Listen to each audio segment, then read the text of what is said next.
In this video, we're going to take a look at the developments that took place in the Season 7 premiere of The Curse of Oak Island. Before we do though, I have to ask that if you haven't done so already, you please consider getting yourself a copy of my new book, The Oak Island Encyclopedia. This book includes a section on the history of the Oak Island treasure hunt, a plot summary and analysis for each episode of The Curse of Oak Island from Seasons 1 through 6, and a detailed description of some of the most popular theories regarding the nature of the Oak Island treasure and the identity of its depositors. This book is intended to serve as a companion to the TV show, and would make a great Christmas gift for any fan of The Curse of Oak Island. You can find this book on Amazon or by clicking one of the links in the description. Season 7, Episode 1 of The Curse of Oak Island begins with Rick Lagina, his nephew Alex Lagina, and Craig Tester driving to Oak Island for another season of treasure hunting. During the drive, we learn that legendary Oak Island treasure hunter Dan Blankenship passed away in his home on March 17, 2019, at the age of 95, having dedicated over 50 years of his life to the search for Oak Island's elusive treasure. Dan first became involved with the Oak Island treasure hunt in 1966, when he invested and participated in Robert Dunfield's enterprise. In 1969, he formed Drayton Alliance with treasure hunter Mel Chappell and businessman David Tobias. The following year, he moved on to the island full-time and remained there until his death, spending more time engaged in the quest to solve the mystery of Oak Island than any other treasure hunter in history. After mourning Dan Blankenship's passing, the Fellowship of the Dig meets in the War Room to discuss the plans for the upcoming season. We learn that the team intends to have Irving Equipment Limited add a 50-foot deep extension, which they refer to as a bump-out, to the cofferdam at Smith's Cove, which will allow them to excavate more of the ground in the vicinity of the mysterious slipway discovered back in Season 6, Episode 11. They hope that such an excavation will reveal the presence of artifacts dropped from the ship which possibly moored at its head when it was in use.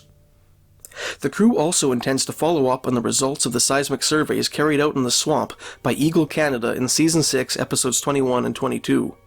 The survey results are presented by Steve Guptill, the surveyor who compiled Money Pit survey data back in Season 6, Episode 16, in an effort to pinpoint the precise location of a previous searcher shaft called Shaft 6.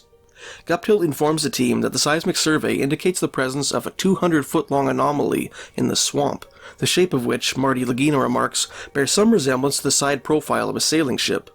Marty's observation accords with the theory once held by the late treasure hunter Fred Nolan that an old ship lies at the bottom of the Oak Island swamp, having been buried by the mysterious builders of the Money Pit and the Smith's Cove flood tunnel. According to this theory, the eastern and western ends of Oak Island were, at one point, actually separate islands, joined together in a massive earthworks project by the original builders.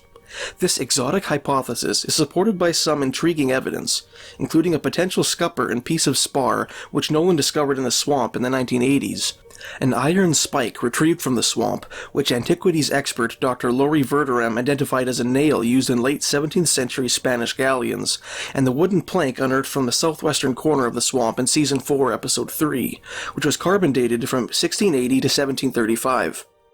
The treasure hunters agree that they ought to investigate this new anomaly, which Gary Drayton speculates might be the remains of a Spanish galleon.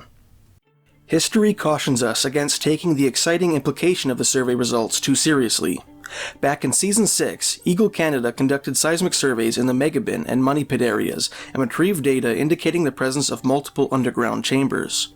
A subsequent investigation, however, revealed these potential chambers to be nothing more than pockets of sand and loose earth, which were less dense than the surrounding rock and till. Perhaps a closer examination of the ship anomaly will yield similar results. The Oak Island team begins their investigation of the ship anomaly by having diver Tony Sampson explore the area manually. About 15 meters northwest of the anomaly, Sampson discovers a hard object on the swamp floor using an iron probe. Shortly thereafter, he discovers two similar objects closer to the edge of the swamp, each of them located directly on a line between the first object and the point on the shoreline to which it is most proximate. Sampson suggests that the pattern evokes the cobblestones of an ancient roadway. He dives on the objects, which indeed prove to be rocks with flat surfaces. He then marks the rocks' locations with inflatable buoys, allowing Steve Guptill to plot their coordinates. Later in the episode, Gary Drayton and Charles Barkhouse conduct a metal detecting operation on Isaac's Point, at the easternmost end of the island. This is not the first time such an operation has been carried out at Isaac's Point. Back in Season 5, Episode 1, Gary Drayton and Peter Fornetti unearthed the rusted head of an old woodcutter's axe and an 18th century copper coin of either French or English origin at that particular section of the island. In the following episode, Drayton, Fornetti, and Jack Begley discovered a musket ball and a neatly cut quarter of a copper coin, which Drayton suspected might be a Spanish maravedi. Later, in Season 5, Episode 4, the trio discovered a cowboy-style cap gun at Isaac's Point, which belonged to Richard Restall, who grew up on the island with his family in the 1960s.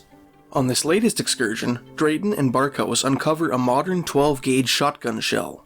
Shortly thereafter, they discover an old silver laminate dandy button bearing a starburst design, which Drayton dates from 1650 to 1750. This date range corresponds with many of the fascinating discoveries made in Season 5, including the human bones discovered in the Money Pit and the late 17th century British coins found on Lot 6. Archaeologist Laird Niven, on the other hand, opines that the object is slightly older than Drayton's estimate, dating it from the 1720s to the 1770s, a range which accords more closely with that of the various wooden structures discovered at Smith's Cove the previous season. Later in the episode, conservator Kelly Barassa professionally cleans the button.